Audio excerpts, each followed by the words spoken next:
From central bank digital currencies to cartoon parody coins.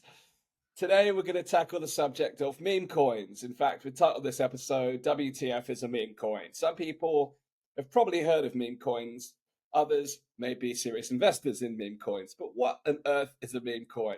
Sam, over to you. Let's kick it off. Yeah, exactly, Dan. The paradox of moving from the sort of dystopian use of blockchain technology to perhaps the ridiculous use of it. So again, we just show so much within this world, the spectrum.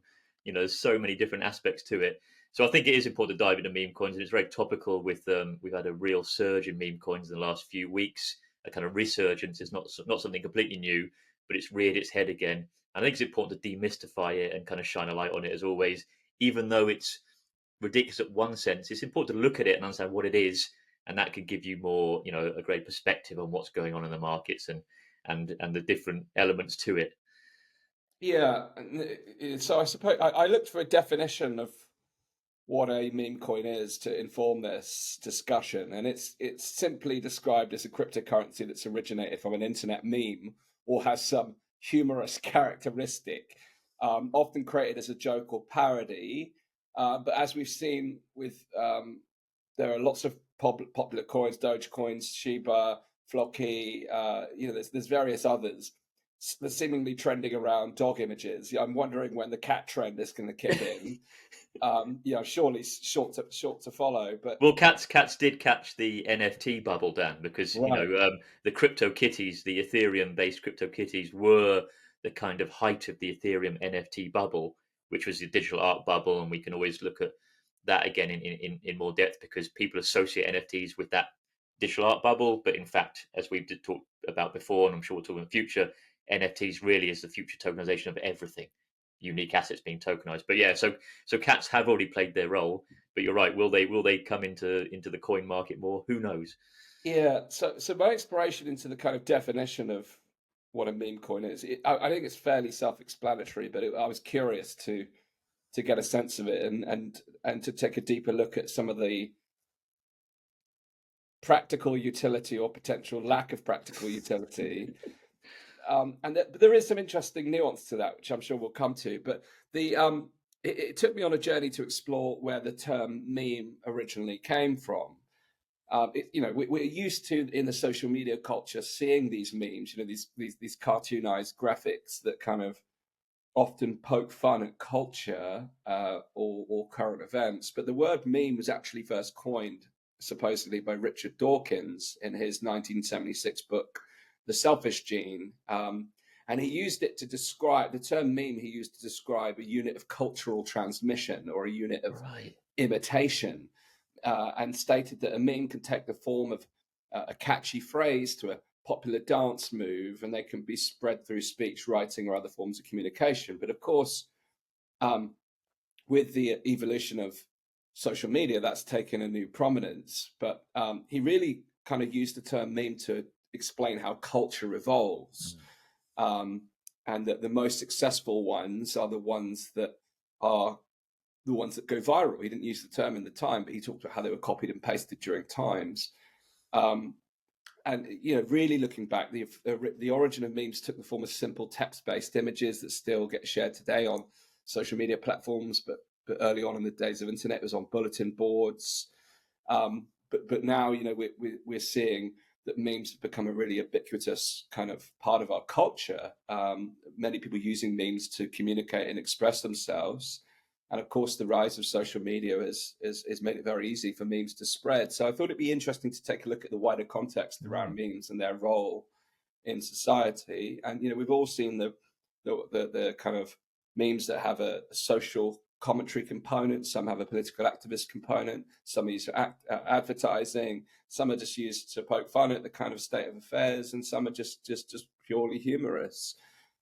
So I thought it's very interesting to look at their kind of evolution as part of our culture, first and foremost, and how that therefore informs this new wave of decentralized manifestations of memes through meme coins. Absolutely, and I'd never have guessed it goes back to Dawkins, Dan. That's really interesting. I would have imagined that was derivation, and I think it's important that actually, we can look at them as kind of jokey, and maybe in terms of meme coins, we're looking at the kind of joke, cartoony aspect.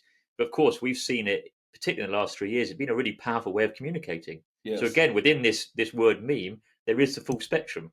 The Yeah. kind of really profane kind of mush and kind of throwaway stuff that's just humor, but really also displaying really powerful messages. Because in a sense, you can laugh and say it's a meme, but essentially, what is a meme? It's text and image. Well, Yes. that's a universal way of communicating, and it might be quite a condensed way, but actually, as we know, so many powerful messages have spread, particularly over the COVID narrative, through the Yeah. powerful use of memes. So they shouldn't be written off as nonsense, as kind of viral phenomenon of the day. They are a form of expression, and they are art. I mean, they are art in terms of expressing ideas, concepts in really kind of concise form. So people have used them extremely creatively. I know I've used memes myself, and shared ones I've thought been really powerful because they do convey so much in a very concise form. So it's important to look at them again in a holistic mindset. Yeah, and I think what they do well in some cases is take really complex subject matter and really Mm, radically simplify it yeah. down to a single statement or graphical representation, which helps really kind of bring clarity of communication in an ever increasingly complex world. So you can see why in this kind of new tokenized world through crypto that they've become popular. You can very much see how the transition from simply a social shareable to a tokenized asset. And perhaps Sam, you might want to just for the audience who are just exploring this concept, just give a little definition of what a tokenized asset actually is, so people can get a Well, sense of what that means. I think in a way that leads us back to looking at NFTs, the reality of an NFT, which is a non-fungible token. Again, a sort of string of words that sends people into shivers of panic and fear and confusion, because it isn't accessible language. So literally, things in the world that are fungible just means they're interchangeable. So always talk about our pound coins down are fungible. We can swap them. We don't care which ones we've got. Same with a Bitcoin. Doesn't matter which Bitcoin we've got, it's a Bitcoin. So they are fungible items. They're all interchangeable. Literally, let's just simplify it. A non-fungible token is something that is unique. Therefore, there's only one of them. So that was the big craze in terms of digital art. It was about that's a unique token. So there are people buying, selling their houses as NFTs.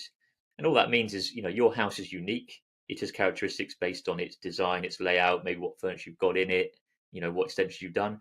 Therefore, you turn that into a token. It is a unique token.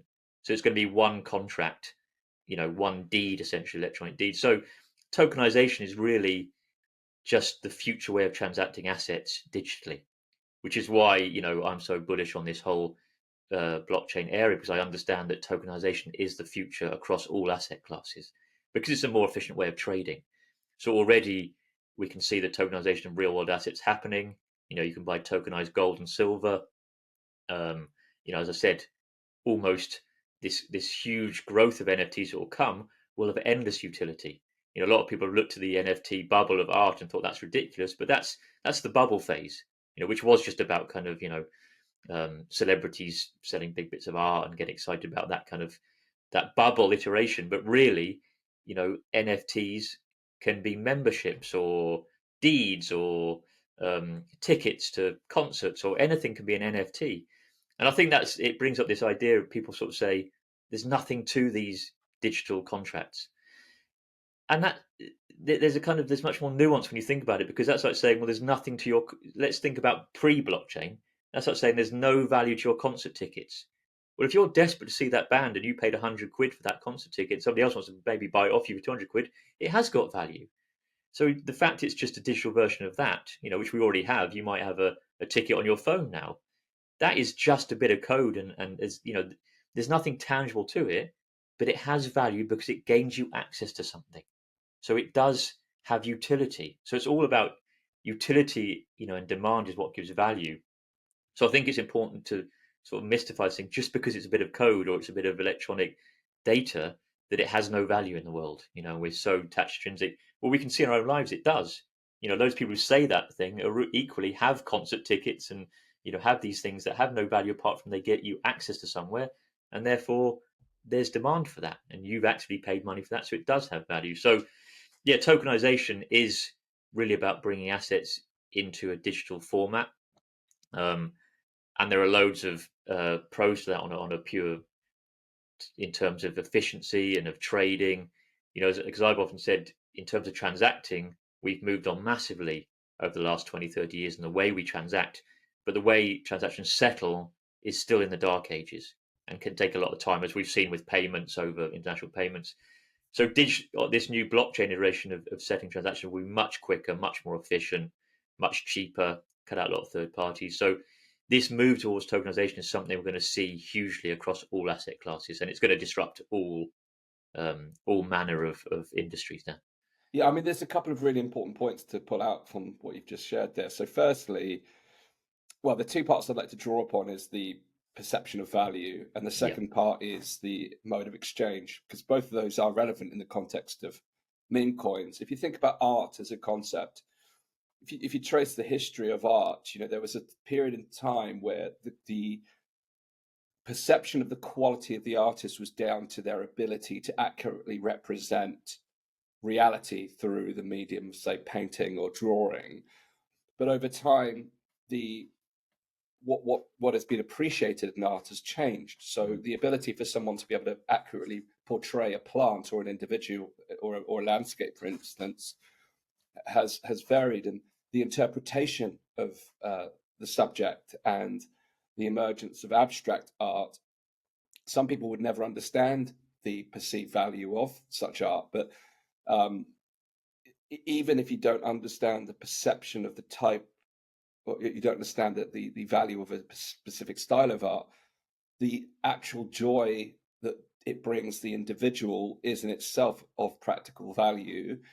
And when we're looking at meme coins, you might look at it and think, well, where's the intrinsic value there? And when we think of intrinsic value, we think of things like a car, which will get us from A to B. It enables us to take our luggage. It enables us to travel. So but even when you think about cars and the different brands, really the branding is the piece that is not non-intrinsic. It's it's perceived value, perception. Yeah, perception. So our perception of value is a function of how we attach value to objects, whether physical or digital. And, even before meme coins became a thing or prolific, if you look at the history of YouTube and watch how many videos reach millions of views of pets, yeah, I joke about cats and dogs, but it's clearly something that a lot of humans hold dear, yeah. and therefore have a popularity. And of course, again, many people have different opinions on cats and dogs and pets. And certainly to pet owners, they do have practical value, as well as non-intrinsic value for the emotional connection. So in many ways, meme coins, there certainly are some that don't have real world utility, but there is that, particularly when you look at the NFT, the origin of NFTs, and then the evolution towards meme coins. There is a value that is attached to what they represent, and that connects back to the origin of what a meme is. It's a cultural association, and similarly with art, we go through phases where certain forms of art become popular, they trend, and then they fall out of trend. The same with fashion, the same with Totally done. Yeah. home decoration. So what's popular today in terms of a meme coin could fall out of trend tomorrow, but it's the perception of the value that's the important thing. Well, But this, yeah. Sorry, go on then. no, please, Karen. Well, no, but I'm so glad you brought up art and perception, because I've got a great story around that, because it's a great example of real. I say, what's real perception? Because perception is not necessarily real; it comes from us, but how much perception has come from you yourself or been manipulated, and been socially engineered. So if we look at our perceptions are always being played with and demanded, so it's always a good question: where did that perception come from? And I think the art world's a great example, Dan, and how manipulation is always involved in any market that has money attached to it, and with human emotion and greed. And so I've got a client who's an artist who's we're discussing the markets, and she was telling me about the art market and how interesting that was, that the same thing of creating perception is how the market makers, dealers, do very well. So they could take an artist who they think, okay, I think there's some, I quite like that, but they're not an artist that's known on the scene. They've got no, they're not selling their art particularly at any great value, but they've seen, okay, there's something I believe I can create a market for. And what they'll do is go and find a collection, an artist who's quite unknown, buy their whole collection up, okay, and then between themselves do what I'd call wash trading, which exists in all markets, crypto as well, which is do a big deal between basically two parties, but the two parties are in bed together. So essentially what they've done is then taken one of these paintings. Say we've got a collection, they bought 50 paintings off this artist who's quite unknown. They then publicly do a sale where somebody pays £1 million, for argument's sake, for one of these paintings. But reality is the money stayed within this pool. It's an inside job. Okay, so actually nobody has spent 1 million. It's just they've got 1 million sloshing around. But publicly they've made £1 million sale. What have they then done? They then created this artist. This painting's gone for 1 million. So that in itself creates a demand, a perception of value. Well, oh my God, somebody's paid for that. I want to look at this artist. And again, it doesn't mean it's complete rubbish, but they have artificially created that market and that demand. And of course, what's clever about it, but also manipulative, is that then they've controlled the whole supply. So that new buyers go, I want to check out this artist. So that's gone for there. Then they start to see perception of value. But the people who've created that value in the first place, that perception, they hold the supply. Therefore, people come and buy off them. So you can see how that, world of manipulating perception, a little bit of insider trading can be so powerful in the art world. So this has existed forever. So although we're seeing the iteration in meme coins and blockchain, it's always important to look at these things, Dan, and we talk about manipulation of markets. This is timeless. A lot of this is human behavior and human fear and greed being played out. Like I always people can look at crypto being manipulated. The stock market in 1929, the same patterns of manipulation by the whales was going on. So it's a timeless thing that's playing out, and it's just a new iteration of it. And so I'm really glad you brought art and perception, because it's a good example of how this is something that goes on everywhere. Yeah, but even outside of deliberate manipulation, I was going to say that, advertising and marketing is often what's utilized to create perception. You could say that is deliberate manipulation. It's almost like, what alcohol is to, it's a legalized drug, essentially, but it's still a drug. And the same way marketing and advertising is kind of like legalized manipulation of the mind in a way, but there are various factors that influence our perception of value. This idea of social proof, and that's where influencers become increasingly important in the digital world. And how high profile individuals are associated with products. Advertisers use this concept all the time. It can backfire. We've seen it recently. I think it's Adidas. Is it Adidas that had partnered with who's the rap artist? This caused a bunch of controversy. This is I've been out of the loop, Dan. I've been walking. I've been Moroccan villages walking with the Berbers. Yeah, so I'm out of the loop. This is how. I've never been one for popular culture, but it's the point was this major. Someone would write in the comments, influencer effectively. Took strong views on the subject that were frowned upon significantly, and therefore the stock value of those particular products, shoes, just lost all value, and now they've got millions of pairs of these shoes. So, and the same has happened. I remember there was a health product in the 90s, and O.J. Simpson was endorsing it, and the product then, he went, there's the whole story there about how, having murdered someone overnight, the stock value of that product is flatlined. So it can go either way. But we can also see, in particular, the context of meme coins. There's been several occasions where Elon Musk, for instance, has tweeted about a meme coin, and boom, it's just. I mean, it's happened in the last week. He put out a tweet for what coin was it? It was just Milady. Which it spiked the value like over 10,000%, and having previously done the same with Dogecoin, and I forget again that recently that Twitter changed their logo. Yes. I mean that to me is like blatant insider trading, because it is Dan, and this is where it's interesting about regulation, because I'm about open markets and then not controlling. The crypto market is a wild west full of the most ridiculous level of insider trading, and the exchanges are all in bed with that. And we can get into that. They are the market makers, but they are absolutely doing all sorts of underhand stuff all the time. So it is this kind of argument: does it need some level of regulation? But often the regulation we see is actually more about impinging our freedoms and rights to act as we see fit. But there's a crazy level of inside trading. On that Milady subject, there was a move from a wallet that suddenly bought 25 Ethereum worth of Milady, trillions of them before this tweet goes out. So if you've got that influence, and again, I can argue about the moral ethics of all this, what's okay, what isn't. But yeah, there's a huge amount of money being made in these meme coins, and the real point is there's no real world value coming into the world through it. It is money changing hands, essentially.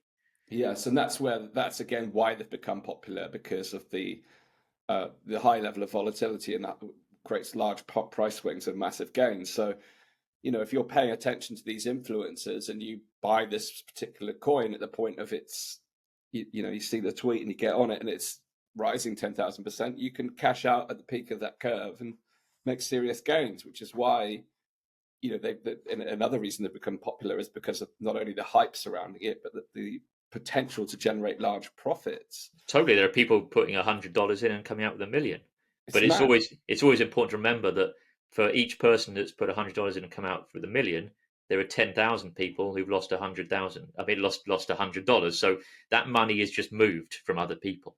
Yes, I think it's most people understand the markets, but people don't might be new to the markets.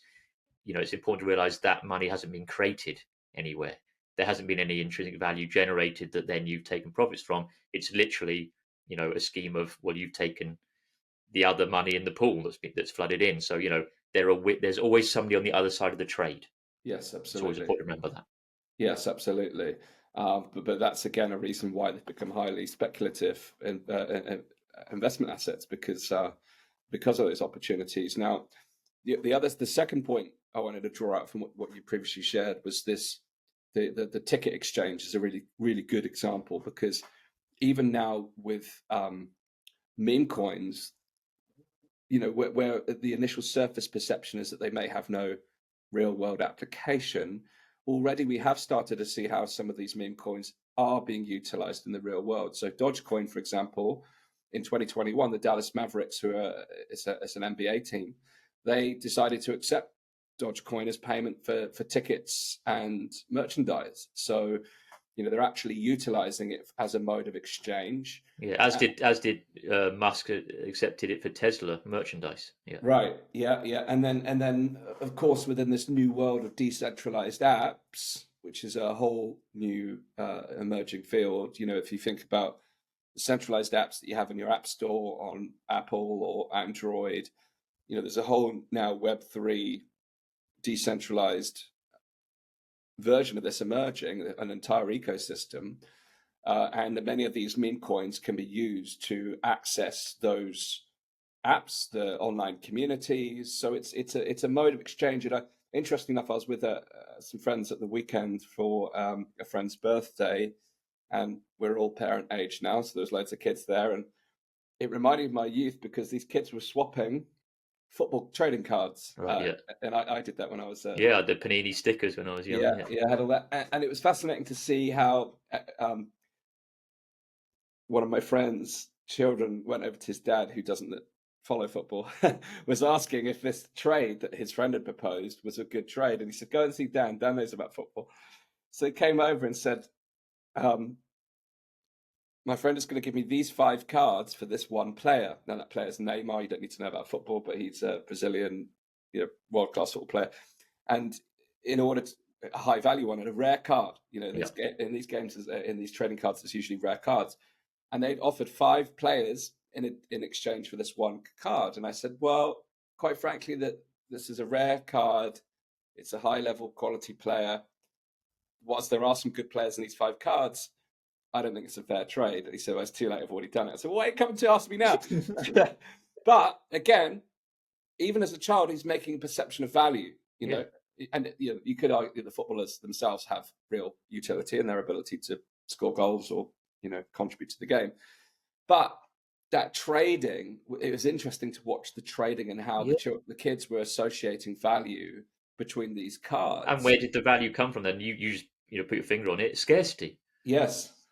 That's a huge part of it, which is why, in terms of understanding asset value is the scarcity and limited supplies. And all those kind of factors. That's again Bitcoin versus fiat currency. We look at scarcity and both scarcity and perception. Those two things together. And I always think it's interesting because we can get so attached to it. And I have that. I think gold has value. It's so strong. That's tangible. A lot of people don't want to go to just want to stay in gold. Understand that, but that's still perception. It's still perception. Yes. Because it's not literally like, well, I've got that and I'm using it for something. Yes, it can have some purpose in terms of it's used for electronics and there are manufacturing uses, but generally that is perception, that is conditioning, that's belief. And again, the roots of gold and why it's so popular, and again, that's a whole other topic. But it's interesting to remember that it's still perception. Yeah. And it's still how much, and a collective perception and belief. So this idea of value is such an interesting discussion because, if you get back to real value, it might be much more, go back to, we talked about in Morocco, food and things that keep you alive. Gold itself doesn't keep you alive, but it's become a means of exchange or a store of value. So this whole world, once we moved away from really directly tangible things like, I guess, shelter and food and water, we have got, into greater levels of perception, what we perceive as stores of value or things we can transact. And the other point I want to, before I forget, Dan, is I think it's interesting to look at, you talked about, Dogecoin being accepted as a currency and perhaps some of these other meme coins being used in certain ecosystems. That is a utility of sense, but I still, of sorts, but I really want to make a distinction here. That's still them being currencies. Yes. Rather than having actual utility. Right. So utility as a currency, yes, but then you could say that's anything. Because as soon as somebody accepts it, you say, Dan, I accept, shells today. But it doesn't have an actual utility, and that utility is very, what's the word? Very. Its longevity is not set in stone. It's very ephemeral because as soon as that currency can lose confidence, there's no point to it. Absolutely. So I think that's what's really interesting. A difference between somebody saying I accept it as a unit of currency, that's fine. There are loads of currencies in crypto, but they don't actually have any utility beyond that. Then therefore they don't need to exist because there are loads of other units of currency. So I think it's important to make that distinction. I wouldn't call that real intrinsic utility. I would call that just, it's still a cryptocurrency. It's a mode of exchange. That's important. And if you think about like a smart contract in the sense of a title deed for a property that becomes digitized through a digital smart contract, that therefore as a process has real world application. Yeah. Although it's still facilitating a transaction, it is replicating a real world value. And you're absolutely right. Even I think about those football stickers. Interesting, mention gold. The shiny objects that we love as human beings. Even in the football world, they have the shiny stickers. Yes, I remember the rare shiny one. Yeah, rare shiny. How easily we get drawn to the shiny things. Yeah. But you can't take your football stickers into the shop and pay for your sweets. But some children will swap their football shinies for other people's snacks. I've seen that happen. I'll give you these football cards for that Mars bar. But that's again is a niche. Yeah, and it's not solving a problem that it's not solving a problem because it's not as if I had no way of buying, merchandise from Tesla or that sports team. I had a way, and this is just another way. So therefore, it's not solving a problem. It's not giving a unique. It hasn't got a USP. It's doing something that any else can do. Therefore, it can rise and fall very quickly, and therefore that's not something I'd hang my hat on. Yeah, and that your point. I think the point to really underscore that you made is about the perception of the confidence in its. We see it in fiat currencies, where we enter into periods of hyperinflation.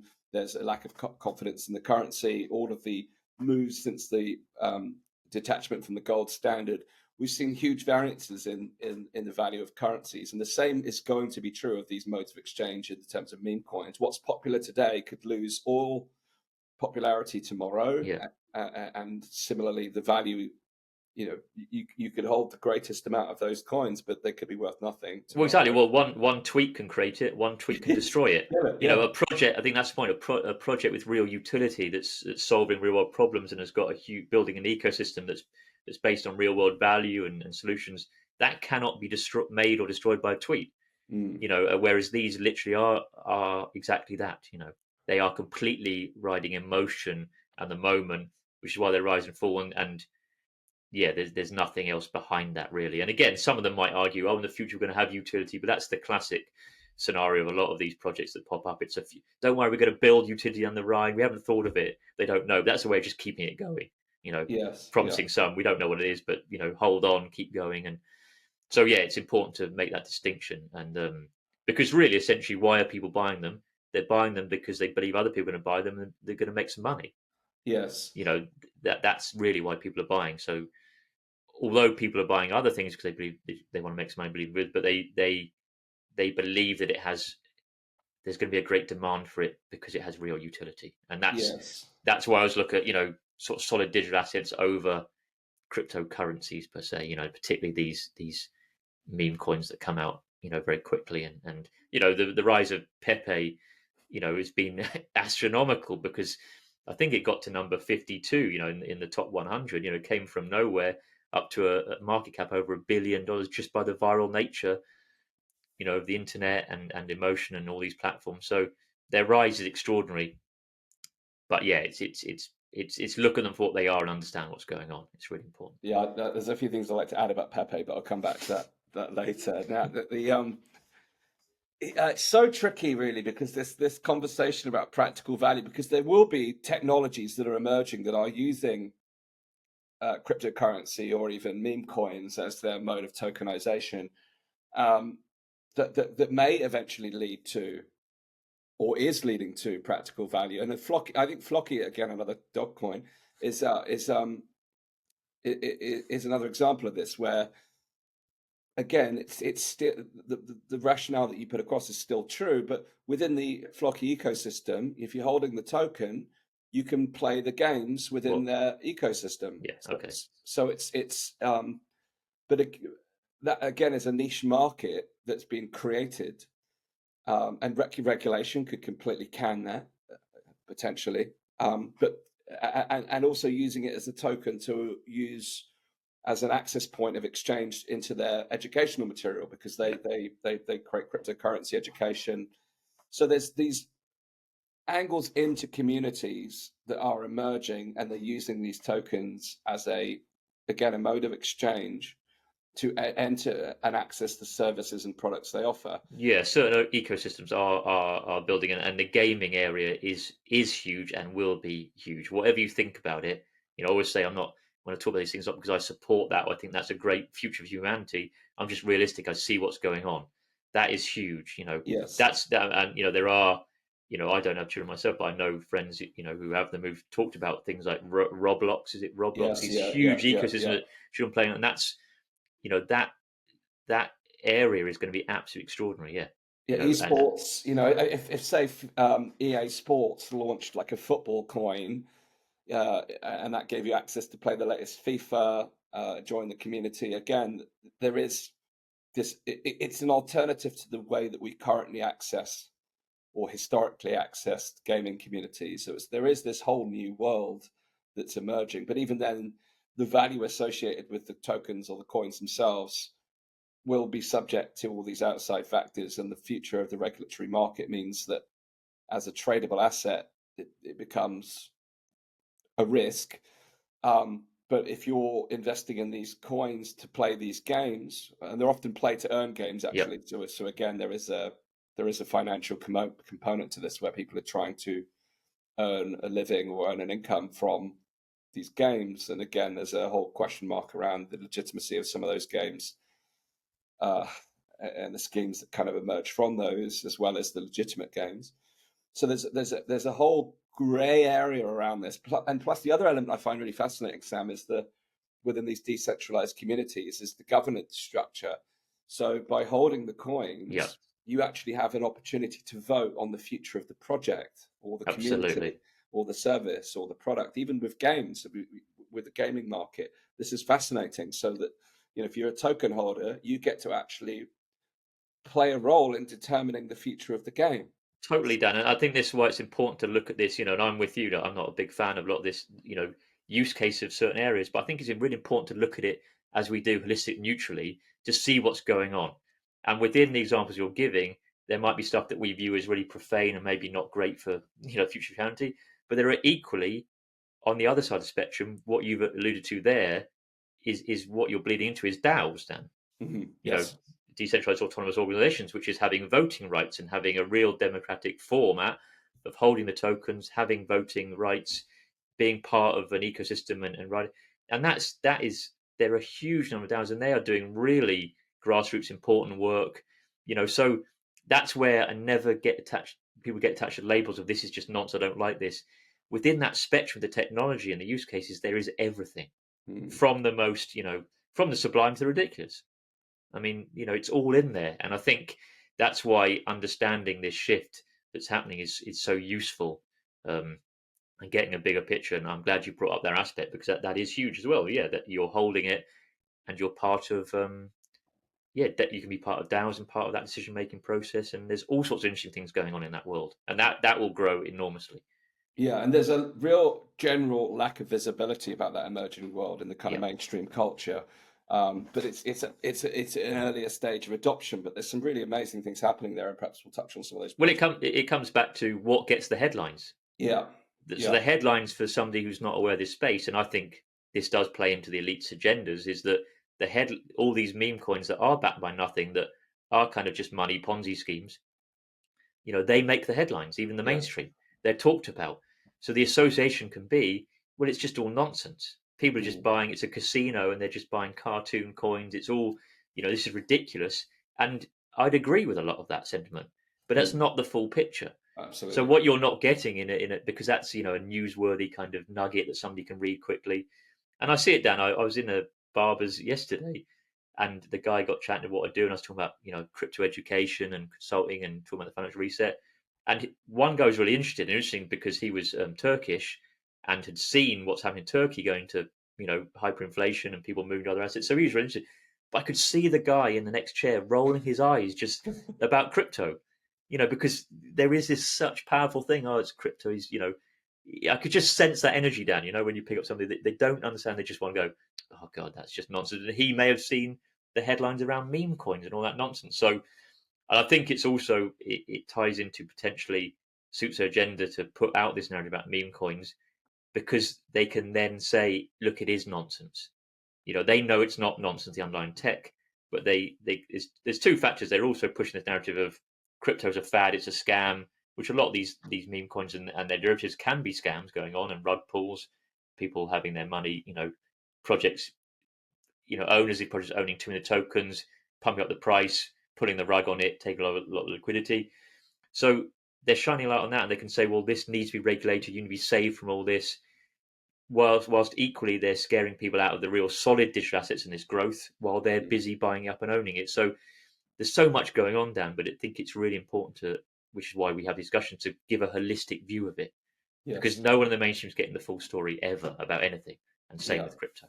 Yeah, I think with or without regulation, I think many of these meme coins will be fads that pass. And people who are hyper invested in these products will argue to the teeth that they're not. But it just takes going back to the dot-com bubble when, a lot of the initial digital online projects that emerged really did have very little online intrinsic practical or utility or actual practical value. And they were the ones that caused the eventual bubble to burst. But obviously the ones that stood the test of time were the companies and the products and services that actually had a functionality that made a difference or solved the problem, as you stated. Yeah, and I'm glad you said they create, because we talk about that.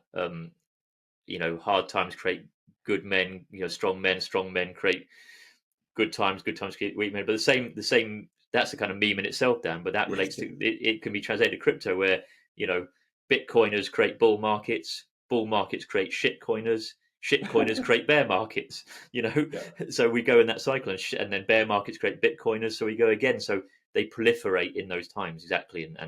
But as we'd see now, we had a run up in Bitcoin, and that liquidity moves into more speculative things now. That's what we're seeing. We're having a bit of a meme coin season.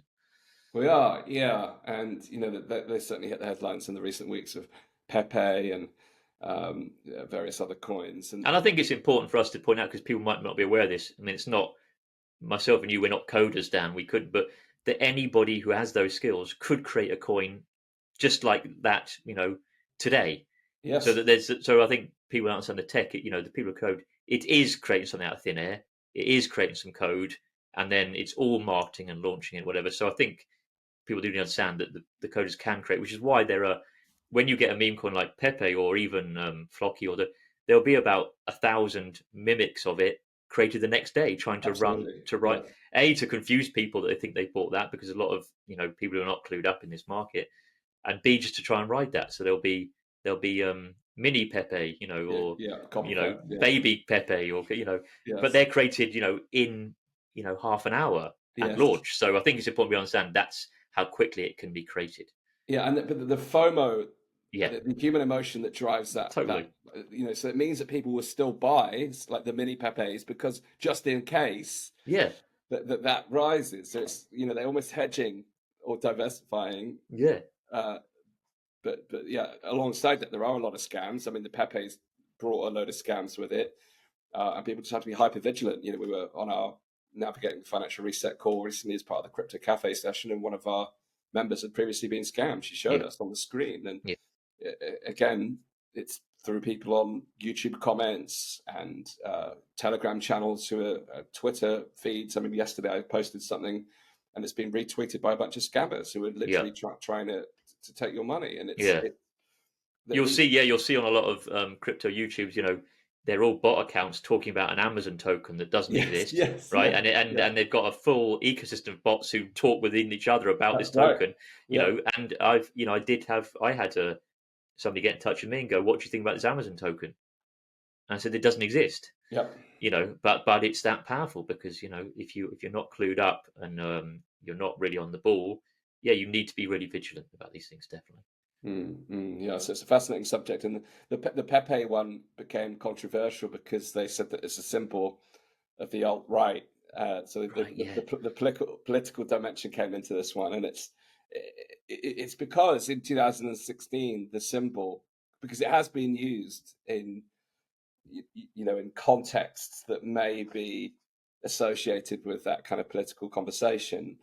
And the Anti-Defamation League had registered it as a hate symbol in 2016, and now that it's become popularized through. I also think the decision back in 2016 to do that with many other things that the ADL do is just unjustifiable. Yeah, totally. It's just totally unjustifiable. It's just the whole separate conversation around what justifies hate speech. Yeah. But there was a rebuttal to it, because obviously it's become so popular that it is non-partisan. So again, previous associations are being broken down because people of all political leanings are buying into this concept. So it's just fascinating, again, bringing it full circle to the meme and how it connects to culture and what they represent plays out. So it's a fascinating subject, looking at all of the nuances around meme coins. And I've scratched my head around them since the beginning, really, around how they've become so popular. But the more I've looked at the cultural aspects and what they represent, I can see why they're popular, as well as obviously the hype curve. And the FOMO is huge, and being aware of we talked about the money mindset episode, Dan, a couple of episodes ago. It's so important. I mean, I'll give you an example. I'm aware of all these things, but I'm not I'm not immune to FOMO and feeling all those emotions. It's more that I try and keep them in check, and I look at them really clearly. I try and be disciplined. You can't stop them happening. So, I invested yesterday about 50 quid into a micro cap project, which has real utility, and I believe could potentially do 100x over the next couple of years. Okay, but what's really interesting, I know in my mind as I was doing it, and I'm happy that was 50 quid. I've just allocated that because it's an interesting project to follow. There you go. If it does do that, Dan, right, I will be delighted. That's a great investment. But I know what human emotion like. I know what we're like as humans. I'd go, because if it did 100x, that's $5,000 from 50 quid investment. You go, well, why didn't I put $1,000 in? Yeah. So it's almost like, and I talk about that because it's universal in markets, and particularly in crypto markets where great gains can be made. The mind can always come in with another angle. Like, rather than be delighted, I mean, I know about that, so I'm very self-aware and I've been through it. But if you're new to it, somebody go, oh my God. And then they might go, well, next time I'm going to stick, I'm not going to just put 50 quid, I'm going to put $1,000 in. And then they pick off something that doesn't lose. So human emotions always pulling us about. And again, that's where being trying to master your emotions over time, and look at them and really curious about, fear and greed is vital. I mean, that goes across all aspects of our life. It's not just finances, it's universal. So these things do spike that, and human emotion. It's exactly it. People have seen the gains come, and now people are scrabbling around. Where's the next one? Where's the next one? So already there is a market for the next one because there's enough people want there to be a market, and that creates a market, and then there's people ready to fill that market. So yeah, it's just, and again, if you're in a chasing, I know from a mind, chasing is not a healthy mindset, really. No, that's right. Yeah, interesting. It reminds me of a story. I was on a stag do years back, and we went to the horse racing, and the storm erupted. It's this raining, thunder, and I thought they're surely not even going to race in these conditions, but they were. I thought, well, anything can happen in a storm. So I put £2 on the worst horse, the 125 to 1, and it won £250 on a £2 But did bet. the rest get struck by lightning there, did they? I don't know. I just thought it's just like the conditions got so poor Yeah. that I thought the horses aren't going It's to a be running. leveling, yeah, it's a nice leveling playfield. But of course, immediately after that, I was like, well, if I just put a £5 on or a £10, like what? Exactly. It's straight away you went into that mindset, and like Yeah. for like several hours after, I was like, I had a wallet full of cash. Like, why? Well, Yeah. the assessment was it's an unlikely outcome at the time. Yeah. But the difference between £3 and £5 and £10 would have been arbitrary at the time. So, yeah, that mindset kicks in. But we also see it now with the rise of the meme coins, because when people see the 5,000% increase, that's when the unsophisticated investor wants to jump in, because they want in on that rise. But that's, as you said, where there are winners, there are losers, and it's totally. But that's why you see the market pullbacks, because the experienced investor knows that contributes to its rise, the price rise. We saw totally. That's why you see those parabolic shapes. You see in the end of a bull run. That's the reason it goes parabolic, is the FOMO. It is the last minute retail investor, which is why I always say, your greatest sell signal is when somebody's got no interest in crypto before suddenly wants Bitcoin. They just get me somehow. However, your granny's ringing you up, just get me some Bitcoin, because what they're doing is FOMO into that news thing. Everyone's getting rich. Well, I want to get rich. So that's what creates the last minute FOMO before we drop off the cliff to the other side. It's unsustainable, and it's not. It's emotional purchasing rather than balance kind of accumulating and understanding the markets. So yeah, human emotion in markets is fascinating to watch. Yeah, and I think the other element you've drawn out is, when we talked about the scam elements, but also the insider trading, because it's not been called that yet. But it's if you're an influencer and you buy a token before you tweet about it, you are manipulating the market. But you're creating the market. I mean, this is what people call it. Influencers, they've got a big following, can pump their own bags. Yes. So if you had 1 million followers and you find a little project, it doesn't matter what it is. If you go, you then put out the road, this is a great little project, buy it. You've already bought it. What's pumped the price is not anything that's happened for me. It's just literally you've got the word out. People trust you. And you've created the market, but you're already in, and that's happening all the time. I mean but so it's absolutely rife of influencers pumping their own bags, and then you become their exit liquidity. So I mean that's why understanding market sentiment around assets is so important, but in the modern world, it's also about understanding the social sentiment, because historically, when you were looking at stocks, the stock market, people would read the Financial Times, the Wall Street Journal. They would read these popular publications to get a sense of, the progress these companies are making in order to make an informed decision about the prospects of a particular investment.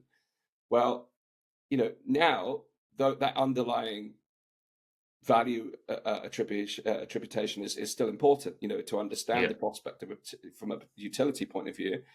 But in terms of this wider, particularly in the concept of meme coins and other assets, if you're looking at as a trading opportunity, understanding the social sentiment is a vital factor, because you're paying attention to the human behaviors, you're paying attention to FOMO, and you're paying attention to the influence of the social media as a platform, but individual influencers. Because if you're literally looking to jump on a project to make a buck, social sentiment is a key driver. Totally. Which is why, I mean, I said, Dan, I worked, before I left to the Alps, I worked in the London Stock Exchange, worked for a couple of brokers, and I got involved in trading a little bit on the stock market, had my own account, and I noticed that it was simple that what got tipped on a Friday, in the big papers and the FT, their tips would have some gains on a Monday morning. But I think it's just important because people who are outside markets might not understand that that wasn't fundamental moves from a company. Yep. That was literally, okay, it's been tipped, therefore I believe it's going to go up, therefore I'm going to buy it. More people buy it, it does go up. Yes. But I suppose the difference is that the moves in the stock market are so small, and crypto, because it's such a small market and nascent market, the moves can be enormous. Yes. So when I was looking at, that might be, we had a little 2% move on that share that got tipped on Friday. Well, in crypto, like I said, it might have been you see with Milady, there was a 10,000% move.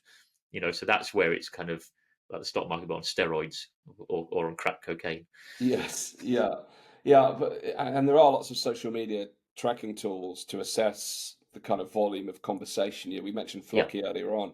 There was a tool that suggested there was 2.5 million tweets about Flocky. So that means you can see that there's a lot of people talking about something, which creates the perception of credibility and importance. And again, I'm not saying that Flocky does or does not have credibility. We've talked about some of its practical applications.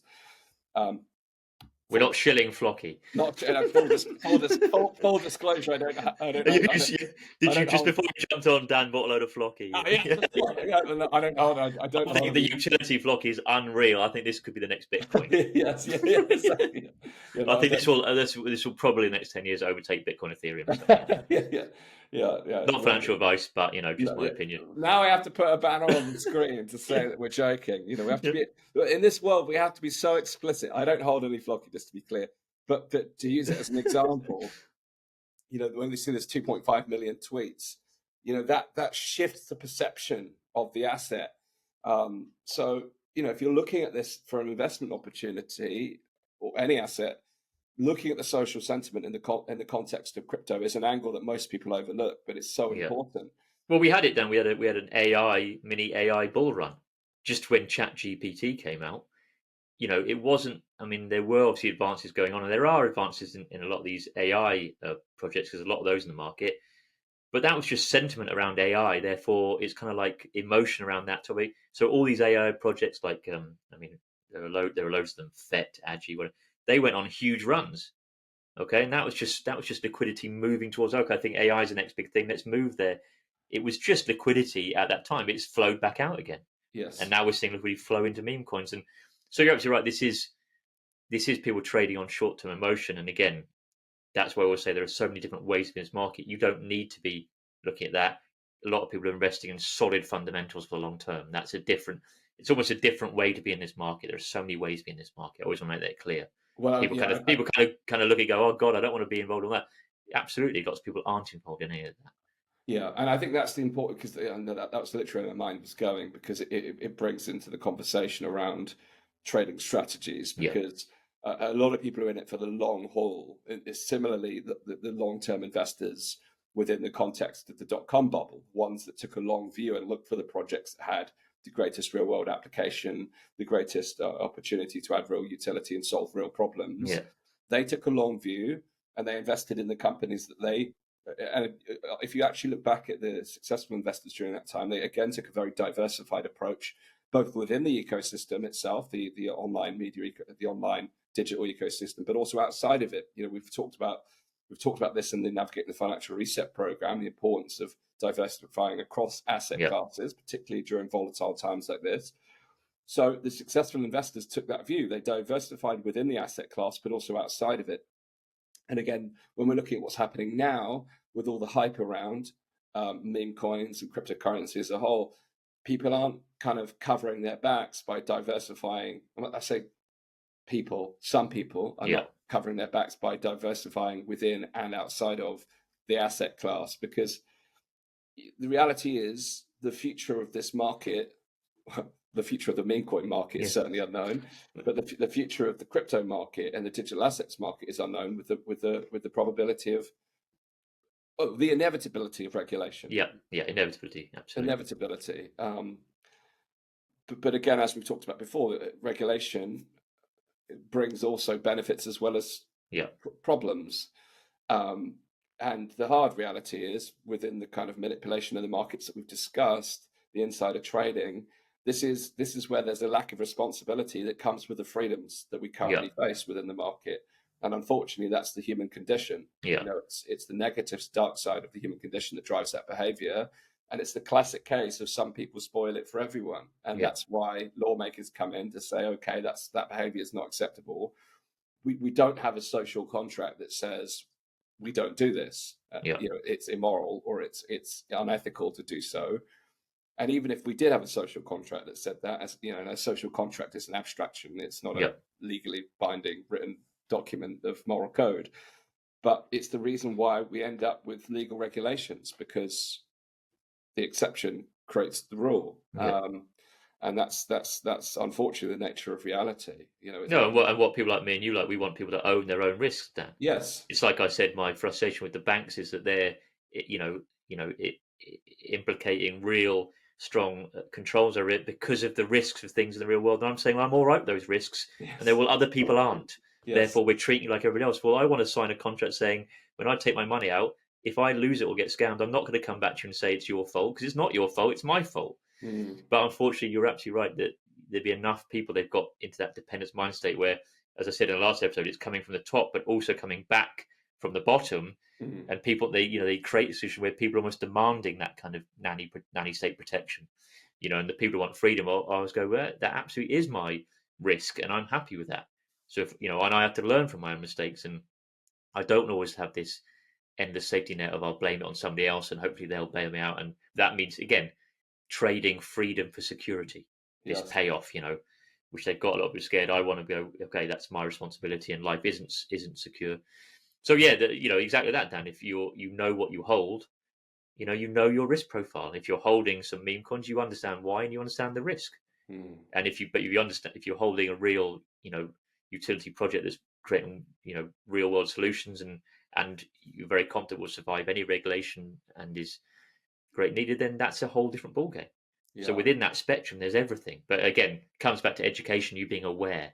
Yes. Aware of what you're doing and aware of what you hold and aware of your place in it and why you're doing it and your own risk profile. So it always comes back. It starts from you, doesn't it? It starts from ourselves. We have the power to get educated and work out, get our own emotions in check and get our own education sorted. Yeah, and it's also coming into what Daniel Goleman describes as emotional intelligence and actually having a self-regulation of our emotions, because we've touched upon this in the course of this conversation, but it is the stories when you hear of a 5,000% increase and a 10,000% increase off the back of a tweet. It does create that FOMO because there's a part in all of us, I think, that looks for that magic bullet that could transform our financial circumstances without really having to do any work. Yeah, the shortcut. The shortcut. And the reality is those shortcuts do open up for short periods of time. And you'll always hear stories of people who have made ridiculous amounts of money through those shortcuts. But they're often a distraction. That's a distraction. It's not to say that those opportunities aren't there from a trading perspective, but you have to ask yourself, and I've fallen into this many times in my business career, where I start to see a certain marketing strategy for my business. It takes me off my path. I follow that particular idea early on in my journey, and it's the emotion that's drawing me to something, the easy path.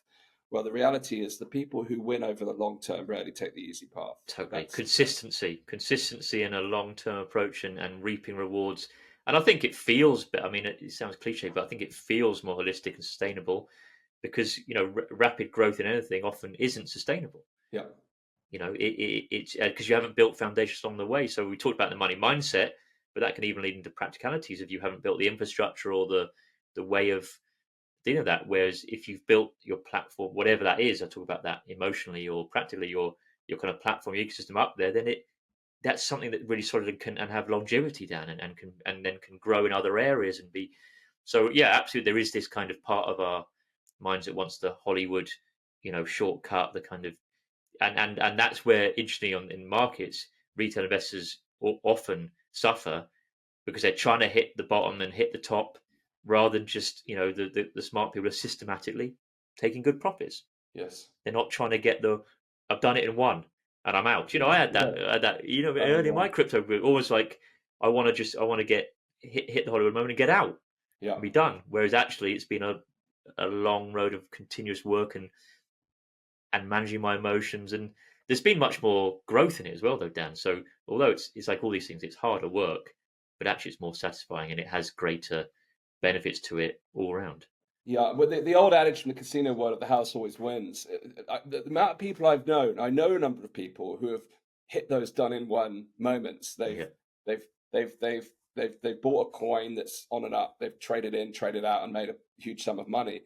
But the amount of those people who have actually retained their money is very small. yeah, And it's the same as the lottery winners who go on to lose all their money. It's the person who goes to the casino, puts all their money on black on the roulette table, wins, but then gambles the rest of it away, chasing further wins. yeah, You know, the same mentality is what usually follows that kind of done in one attitude. It's not to say you can't place a winning trade and then yeah, sensibly take a long view and, you know, utilize those funds well, but it's really all comes back to being taking stock of our emotional position and regulating our emotions, because you know, if we're in an emotionally stable position in any endeavor, that's where we make our best decisions, whether it's yeah, business decisions, investment decisions, financial decisions, relationship decisions. You know, when we bring ourselves out of the peaks and troughs of our kind yeah. of emotional variances and we come into that place of being really centered, that's where we make Yeah, the that's best that decisions. grounded centeredness. You almost feel it when you make, rather than making it in a overexcited or over fearful state. Yes, but it's difficult because the Yeah, conditions of investing create emotional variances, because you're looking at the markets, you're looking at the charts, you're reading the data, the technical analysis, the fundamental analysis, trying to make sense of an investment, and you will get an emotional response. So you have to pay attention to that. If you're reading the press around or the market sentiment, you're seeing something rising, you have to notice your emotion rising, and it mm. brings you back to that logic, brings you back into logic. Which will Um, what be it will be fascinating. Which is why we create the program as well down the line when we're in sort of bull markets in the future with you know in the navigate the financial reset group. We're doing the crypto cafe sessions because we'll be looking at our own emotions because yes, it you know as things get really exciting whatever because I know people get paralyzed from taking profits. You yes, know, so many people go right because there's the FOMO of missing out. They've done really well, and I always said, you know, if they would have taken that deal now, 100%, and be said, I'd be delighted with that. It's there on the table, mm, but they don't take it because they think, hang on, like your story and my story, well, it could be more.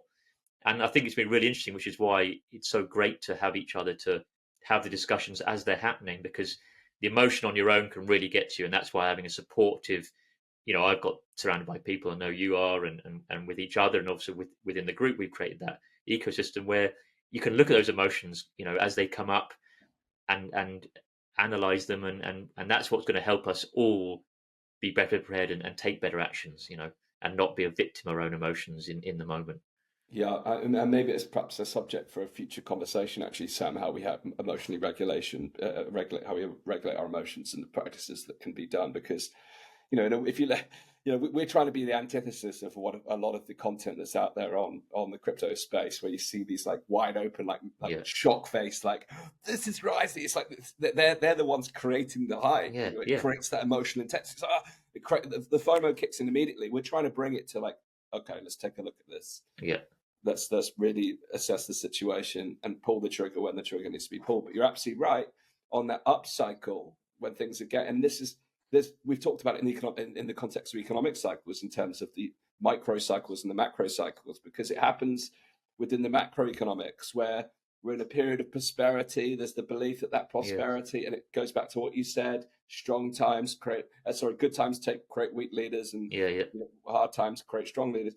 It's the same, because that during that period of prosperity, people lose focus Yeah. and they expect it's going to always continue. But Yeah. as we can see within the bull runs within Bitcoin and other assets, or even outside of crypto, you see the high, and Yeah. then you see the low, you see Yeah. the Yeah. crash, and it's the belief that it will continue forever. Yeah, at both Uh, ends of the spectrum. So when at the both, top, you yeah, can't don't believe it yeah, can ever go down, and when it's going down, don't believe it can ever go up. You know, yes, it's so those they become identified with where they are, and it's holding the awareness of both one you're in the other. You indeed. know, yeah, Yes, Sam, fascinating conversation as always. Today we've taken a look at meme coins. Tell us in the comments, tell us of your experience. Are you holding meme coins? Are you looking at them as an asset? What are your views? Really interested to find out what our listeners are seeing and feeling around this. And also let us know any questions you have about future topics. We're always listening to your feedback and looking for topics that we can cover to help you make sense of this changing financial landscape. We've touched upon some of the ways that we can help you. So if you're interested in exploring your or continue to explore with us. We have a couple of opportunities for you. We've got the Navigating the Digital Assets program, which is a fundamental course to help you learn the basics and the good, the bad, and the ugly of the digital assets and cryptocurrency. Will give you the foundation you need to enter and exit the market. Whether or not you choose to do so is up to you. And then we've got the Navigating the Financial Reset program, which is where, as a group, we are looking at the changing ecosystem from a strategic and macro level, big picture view. And we're also looking in detail at the emergence of the crypto market as well. So look in the links below. You can find how to access those different programs if you're interested. But we're here every week with you here on the Uncharted Territory podcast, and it's a fascinating journey as we explore this changing world as it unfolds.